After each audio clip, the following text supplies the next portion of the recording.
বলেন তো আল্লাহ কয়জন? বলেন তো আল্লাহ কয়জন? বেলাল তো এই জিহ্বা পুইরা দিছে, বেলাল তো এই জিহ্বা দিয়ে এখন আল্লাহ বলতে পারে না। এখন বেলাল আহাদ বলে, উমাইয়া দেখতেছে হাইরে এই কালো গোলামের জিহ্বাটা পুইরা দিলাম। আরে আমার মুসলমান ভাইরা, বলেন তো আল্লাহ শব্দ উচ্চারণ করলে জিহ্বার প্রয়োজন হয় কি হয় না? কিন্তু আহাদ শব্দ উচ্চারণ করলে জিহ্বার তেমনটা প্রয়োজন। এই যে আহাদ, জিহ্বার তেমনটা প্রয়োজন। বেলাল তো আল্লাহ বলতে পারে না, জবান দিয়ে এবার আহাদ আহাদ শব্দ উচ্চারণ করে। উমাইয়া দেখতেছে না না না, এই কালো গোলাম রে এত মারি, এরপরেও সে এই জবান দিয়ে মনে হয় আল্লাহ ডাকার ছাড়বে। আল্লাহ ডাক বন্ধ করছি, এখন তো বলে আহাদ। বেলাল রে এবার উলঙ্গ কইরা মরু আরবের উত্তপ্ত গরম বালির মাঝখানে বুকটা বালুর মধ্যে দিয়ে পিঠটা উপর দিকে দিয়ে পাথর চাপাইয়া ঘন্টা কি ঘন্টা রোদের মধ্যে রাখছে। এরপরও বেলাল জবান দিয়ে বলতেছে আহাদ। আমার মুসলমান ভাইরা, এদিক দিয়ে বেলালের অত্যাচার দেখছে আবু বকর। আবু বকর গিয়া নবীজির কানে কানে কয়, নবীজি আমি দেখে আসছি, আরে তাওহীদ কায়েম করার জন্য, ইসলাম প্রচার করার জন্য, দ্বীনের জন্য, নবী মুহাম্মদের ধর্মের জন্য আমি আবু বকর এখন আসার পথে দেখে আসছি। বেলালের উপর নির্মম অত্যাচারের স্টিম রোলার চালানো হচ্ছে, বেলালের উপর নির্যাতন চালানো হচ্ছে।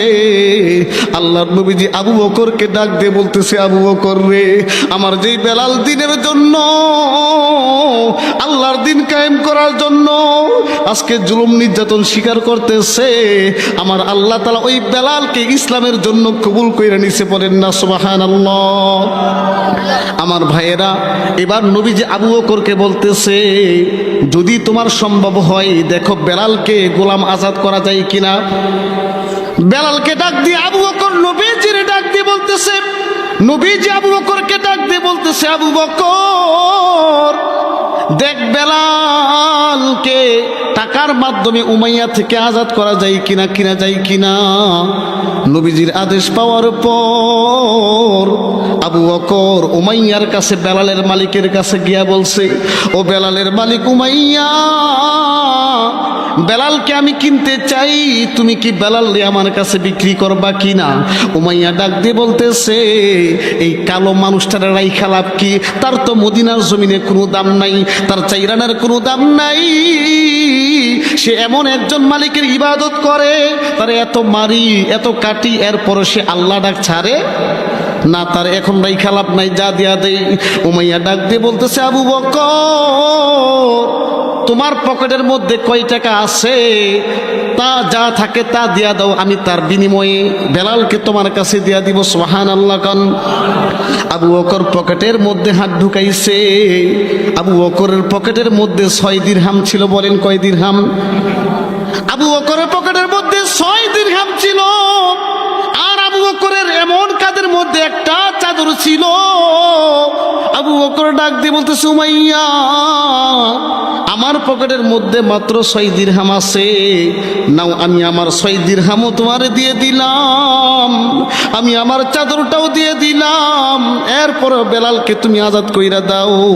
উমাইয়া বলতেছে, টাকাগুলো নিয়ে নিছে, দিরহামগুলো নিয়ে নিছে, আবু বকর থেকে চাদরটাও নিয়ে নিছে। যারে আবু বকর, আমি 6 দিরহাম আর তোর রুমালের মাধ্যমে, চাদরের মাধ্যমে আমি বেলালকে আমার গোলাম থেকে আজাদ কইরা দিলাম। সুবহানাল্লাহ। মুসলমান ভাইরা রে আমার, এবার আবু বকর বেলাল কিনা নিছে। আবু বকর এবার ডাক দিয়ে বলতেছে, বেলাল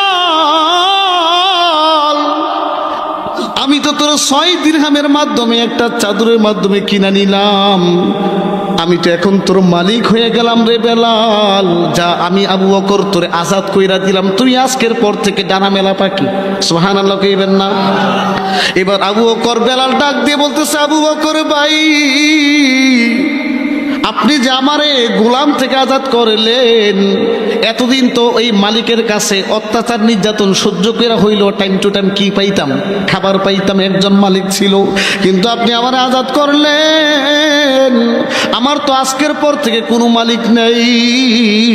মদিনার জমিনে আমার মা নাই, বাবা নাই, আমার ভাই নাই, আত্মীয় স্বজন নাই, আমারে খাওয়াবে কে, পালবে কে, লালন পালন করবে কে? আবু বকর ডাক দিয়ে বলতেছে, বেলাল চলো চলো আমার সাথে নবীজির দরবারে চলো। হযরত বেলাল রাদিয়াল্লাহু তাআলা আনহু আবু বকরের সাথে নবীজির দরবারে গেল। আমার নবীজি মদিনার মসজিদে বৈশা আছে। যখন মদিনার মসজিদে নববীর দরজার সামনে বেলাল গিয়ে টপ করে দাঁড়ায় পড়ছে, আমার নবী মদিনার মসজিদের ভিতরে বৈশা আছে। বেলাল মদিনার মসজিদের দরজা থেকে আমার নবীজির দিকে তাকায় আছে। বেলালের চোখ দিয়ে পানি টপ টপ করে পড়তেছে, কারণ বেলাল আমার নবীজিরে এই প্রথম দেখছে, এমন ভাবে আর কোনোদিন দেখে নাই। রহমতের নবীকে বেলাল জীবনে প্রথমবার দেখার পর বেলালের চোখগুলো দিয়ে ফিঙ্কি দিয়ে পানিগুলো টপ টপ করে ঝরতেছে। আমার নবীজি বেলালের চেহারার দিকে তাকিয়ে আছে, আমার নবীজির চোখ দিয়েও পানি পড়তেছে। আমার নবীজি বেলালে ডাক দিয়ে বলতেছে, বেলাল রে ওই জায়গার মধ্যে কেন দাঁড়ায় আছো? আয় আয় আমার নবীর কাছে আয়, আমি নবীর কাছে আয়, আমি তোরে একটু জড়ায় ধরি। বেলাল দৌড় দিয়ে গেছে, আমার নবীজির কাছে গেছে। আমার নবীজি বেলালে জড়ায় কাঁদতেছে আর ডাক দিয়ে বলতেছে, নবীজি বেলাল রে ইসলাম দিন কায়েম করার জন্য, তাওহীদ প্রতিষ্ঠিত করার জন্য, কালিমা পড়ে মুসলমান হওয়ার জন্য তোর মালিক তোর উপর কত অত্যাচার করলো, এরপরে তুই দিন ছাড়লি না, কালিমা ছাড়লি না, আমি নবী মুহাম্মদকে ছাড়লি না, আমি নবী মুহাম্মদের খোদারে ছাড়লি না। বেলাল রে আয় তোরে বুকের মধ্যে জড়ায় ধরি। মুসলমান ভাইরা রে আমার, বেলালকে এবার ডাক দিয়ে বলতেছে, বেলাল রে তোমার তো মদিনার জমিনে কেউ নাই, মা নাই, বাবা নাই, আত্মীয় স্বজন ভাই বোন কেউ নাই। বেলাল আমার নবীজিরা ডাক দিয়ে বলতেছে, নবীজি আমার তো কেউ নাই, আমি আপনারে গার্জিয়ান হিসাবে মানতে চাই। আমার নবীজি ডাক দিয়ে বলতেছে, বেলাল রে যা যা, আজকের পর থেকে আমি তোর গার্জিয়ান হয়ে গেলাম, আজকের পর থেকে আমিও তোর মা, ধরো আমি তোর বাবা, আমি তোর সব কিছু, আজকের পর থেকে আমি নবীজি তোর আপন হয়ে গেলাম, তোর আর কোনো টেনশন নাই। সাহাবীদেরকে ডাক দিয়ে বললো, আমার সাহাবী বেলালকে আজকের পর থেকে মদিনার মসজিদের মুয়াজ্জিন বানিয়ে দিলাম। সুবহানাল্লাহ।